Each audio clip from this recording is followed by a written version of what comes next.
सास बहू का झगड़ा। अनामिका की सास पुष्पा अपनी बहू को कुछ खास पसंद नहीं करती थी और इसीलिए दोनों सास बहू में आए दिन झगड़ा होता रहता था।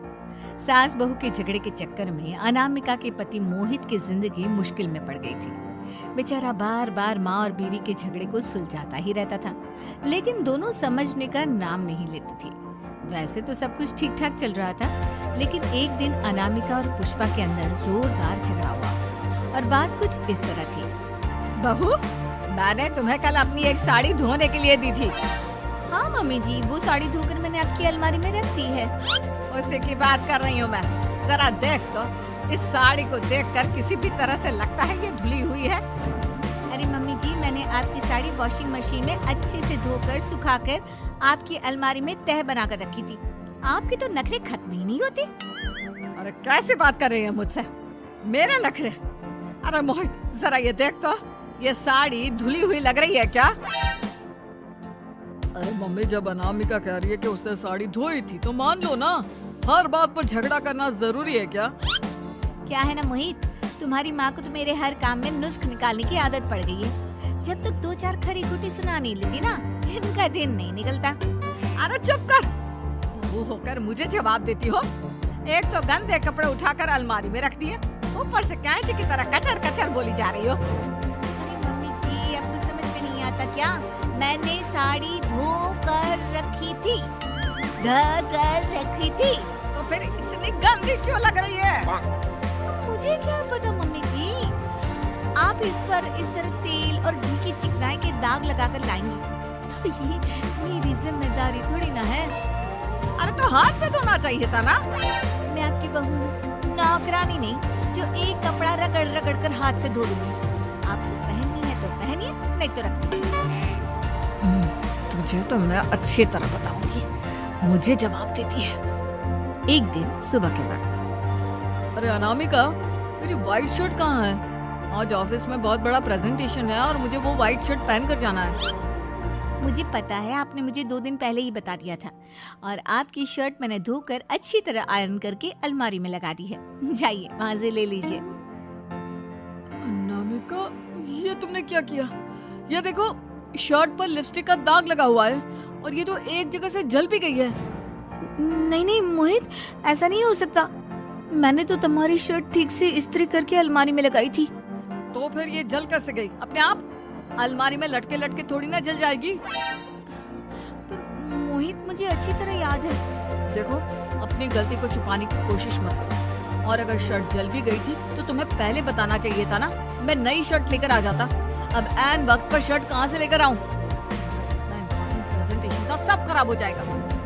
अरे बेटा, क्यों परेशान होता है? ये देख, मैंने तेरे लिए पहले से ही एक नई व्हाइट शर्ट ला कर रखी है।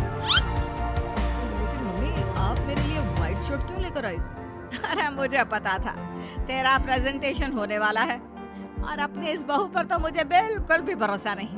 क्या पता मेरी साड़ी की तरह तेरी शर्ट भी गंदी करके रख देती। और देख, वही हुआ ना। बेटा, सारी टेंशन छोड़ और ये नई शर्ट पहन कर जा। थैंक यू मम्मी, आज तो आपने बचा लिया मुझे।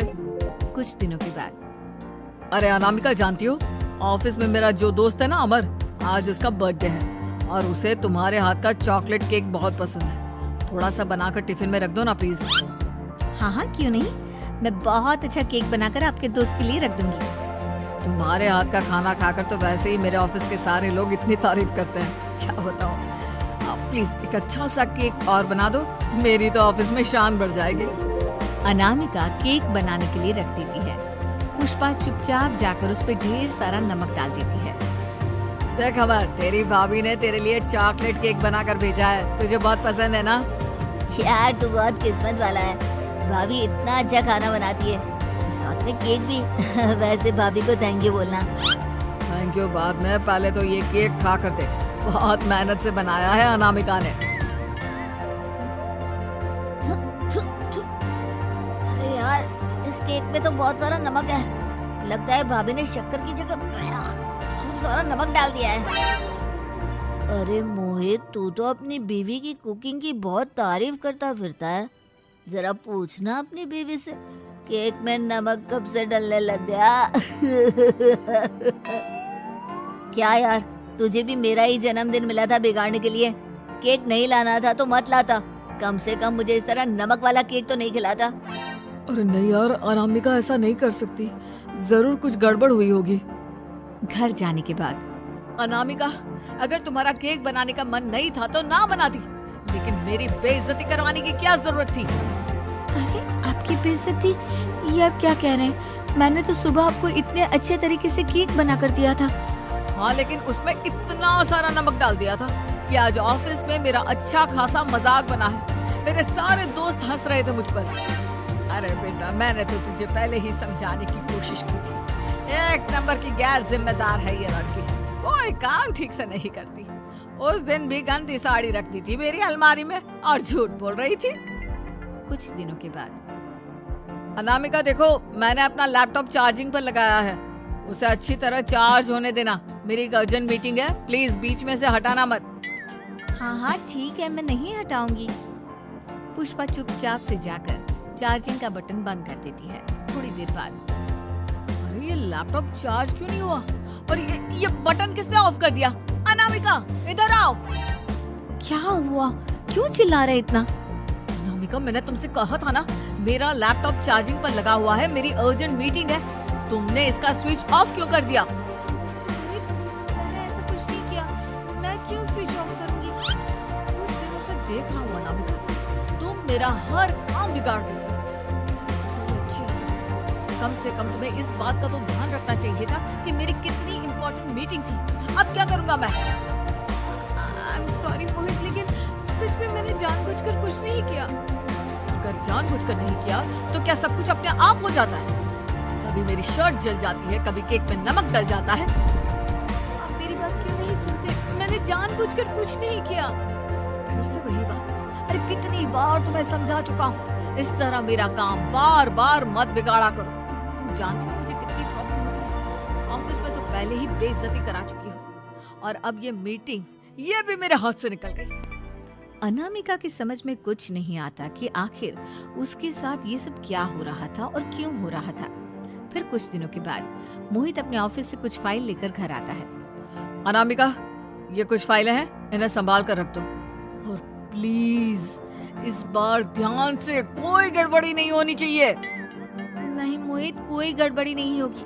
मैं सारी फाइल्स अलमारी में लॉक करके रखूंगी और चाबी अपने पास रखूंगी। अनामिका, जरा अलमारी की चाबी तो देना। क्यों मम्मी जी, आपको क्या काम है? उसमें मोहित की जरूरी फाइल रखी है और मैं नहीं चाहती कि इस बार कोई भी गड़बड़ हो। पता नहीं कुछ दिनों से हर काम खराब हो जाता है। अरे मुझे उसमें से पैसे निकालने हैं और उसके बाद ले लेना अपनी चाबी। मैं खा नहीं जाऊंगी तुम्हारे पति की फाइल। अनामिका को अपनी सास पर शक होता है। चाबी देने के बाद वो चुपचाप छुपकर अपनी सास की हरकत देखती है। ये फाइलें उठाकर डस्टबिन में डाल देती हूँ, फिर देखना कैसे मोहित इसकी खबर लेगा। इस बार तो छोड़ेगा नहीं इसे। वैसे भी पहले मैंने जो कुछ भी किया है उसकी वजह से अच्छी खासी डांट पड़ी है, मजा आ जाएगा।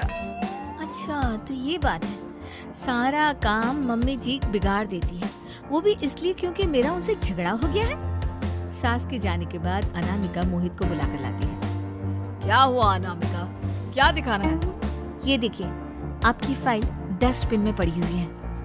इसीलिए तो कहा था संभाल कर रखना, और तुमने उठाकर ये फाइल डस्टबिन में डाल दी।